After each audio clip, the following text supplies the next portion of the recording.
Rachel Gray from Owl's Head Blueberry Farm in Richmond, Vermont, talking about optimizing pollination. Welcome, Rachel. Hi. So I'm Rachel Gray on Owl's Head Blueberry Farm in Richmond, Vermont with my husband, Ryan. And we bought our farm. I'm going to talk a little bit about kind of like our pollination in the past since we bought our farm and where we're going from here with pollination for our blueberry bushes. We bought our farm 6 years ago. We'll be going into our 7th season this coming year, but the blueberry bushes were planted in the 80s, so they're very well established. And the previous owners had never brought in outside pollinators. They always relied on the wild pollinator population, and it sounded like they had great fruit set from that. And in 2016, when we bought the farm, the UVM was finishing up a study here about pollination. And they said that we had a great wild pollinator population, and it really wasn't something that we needed to be concerned about. It seemed like things were kind of going well each year. When bloom happened, we would see lots of bumblebees out throughout the fields, and they seemed to be getting the job done. So that was great. And we have 5 acres of blueberries. The surrounding land is pretty much open fields that would grow up as just different grasses, lots of goldenrod, and we would brush hog that once a year. We have several streams that come through the property, so we get a lot of flowering shrubs along those streams and Josie pieweed, and it seemed to have like a pretty good habitat for pollinators. We do have about 20 crab apples that bloom a little bit before the blueberries bloom, and they're very close to the blueberry fields. And we also started growing sunflowers a couple of years ago to kind of give the bees a little bit more to forage on later on after the end of the summer, really. So fast forward to spring of 2021, we kind of realized that we were out in the fields during bloom time, and there seemed to be not as many pollinators out as usual. And up until this point, we could kind of just just 1 minute. I'm sorry, that kicked me off for a second. We noticed that there were a lot less pollinators in the fields this year. And so it was a few days after bloom had started. It had been really hot and humid, so we wondered if maybe it was just the weather that was slowing them down. But I would say about a week into bloom, I sort of tried not to panic and contacted Vern and spoke to someone at the Gund Institute and tried to figure out a plan for where to go from there. Vern was helpful in kind of weighing the pros and cons of whether or not it would be helpful to bring in hives at that point. He shared that really the blossoms want to be pollinated within the first 3 days, but can be up to a week after opening. And this was about a week after our bloom had started. So I quickly called around. I've called quite a few companies, and it was going to take about a week to get bumblebee hives for most of them, but I was able to connect with Crop King, and they were able to overnight to quad hives. This was just one of our natural pollinators or wild pollinators in the field, a big bumblebee that we did have.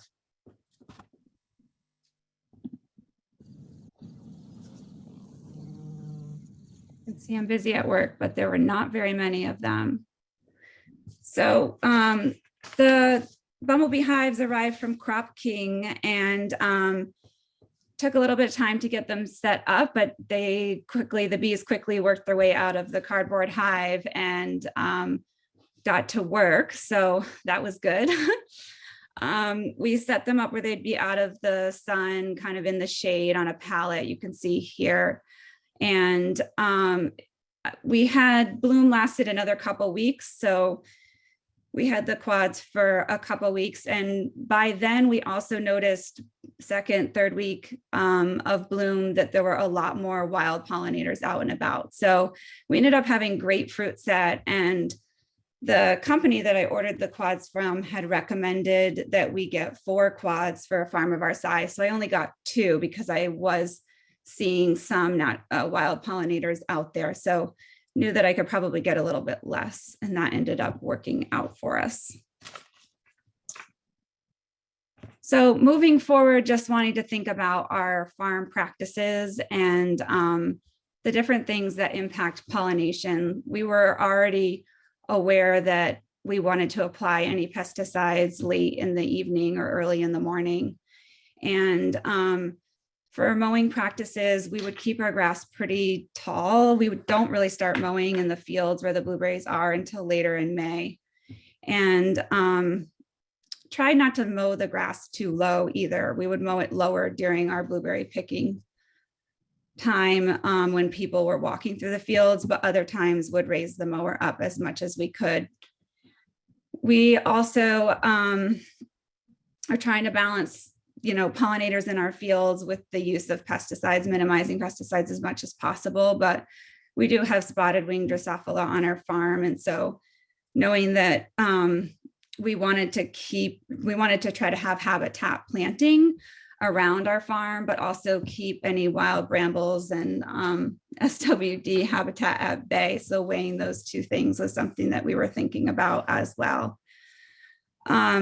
The other thing is that we're in a transition on our farm from using those 20 acres, so just letting it grow up, to transitioning into sheep pasture.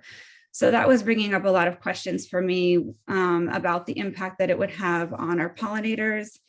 And we practice rotational grazing, so we don't have the sheep on all of the fields at the same time, but are seeing a little bit of a reduction in goldenrod and some other, food for the bees. And so we are broadcast planting clover and trying to build up our pasture to have it be better pasture, but also still keep flowering vegetation in there.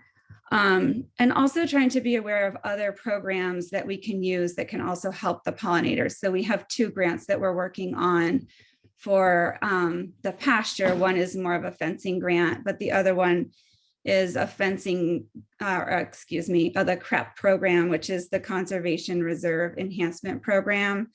And that will create a forested buffer along the stream banks. So we're working collaboratively with them to look at what times of the year we might not have as many flowering shrubs and things that are plants that are beneficial for the pollinators. So for us, that tends to be late April, early May, and then late June and July.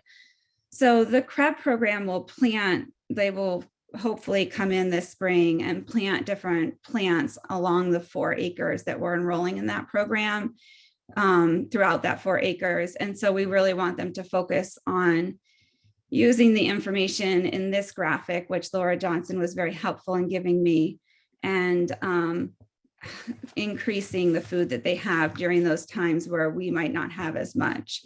I should add, we are only a pick your own blueberry farm. We don't grow vegetables and other things like that could also give them some natural food to forage on. The other thing that really came out of this experience from this past year is that I need to formulate a much clearer system for monitoring pollinators. So before it would be sort of casual observations, and now I have a much more set system going into this spring. So I encourage you to develop something like, sitting at 3 bushes for a really set amount of time, like 10 minutes, and writing down how many pollinators, the different variety of pollinators. One note that I got from a training that I went to this summer that's a great idea is to use a laminated white piece of paper to help identify the different species when you're out in the field, making your observations and monitoring what's going on.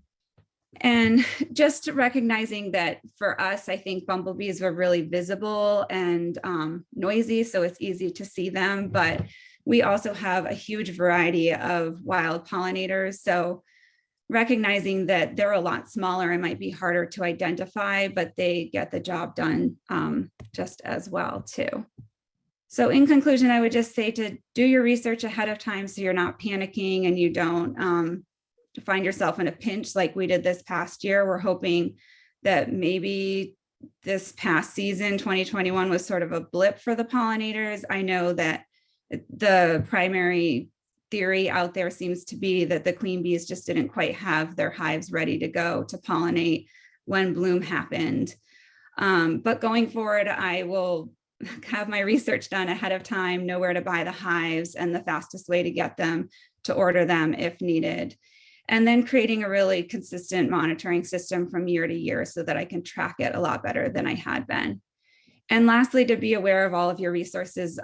Laura Johnson has been a great resource for me this past year. I went to a training that she did, and then she came to our farm and did a farm walk with me and gave me detailed notes and answered a lot of my questions that I had afterwards, which was really helpful. And the next couple slides are ones that she helped put together about just different resources and who to turn to about pollinator questions.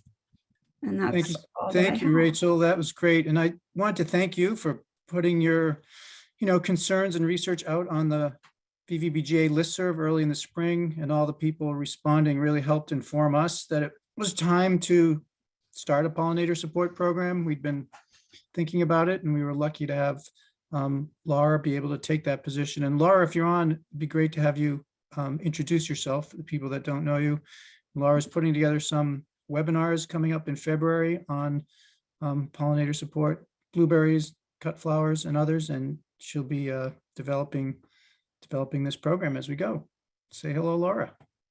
Hi, everybody. I think Vern kind of covered it, but I'm really excited to be tackling this challenge and really looking forward to working with you all. And please don't hesitate to reach out to me at any time. I can post my email in the chat. But just appreciate everybody's who's helping me along the way, and the conversations I've been having so far with folks I've been in touch with since July. So thank you. Great. And thanks to the Vermont Vegetable and Berry Growers Association Board of Directors that offered some initial financial support, which helps us leverage support from extension and grant proposals that we're putting together to fund positions like Laura's. So that's what your member dues go to. So if you haven't joined already, please do.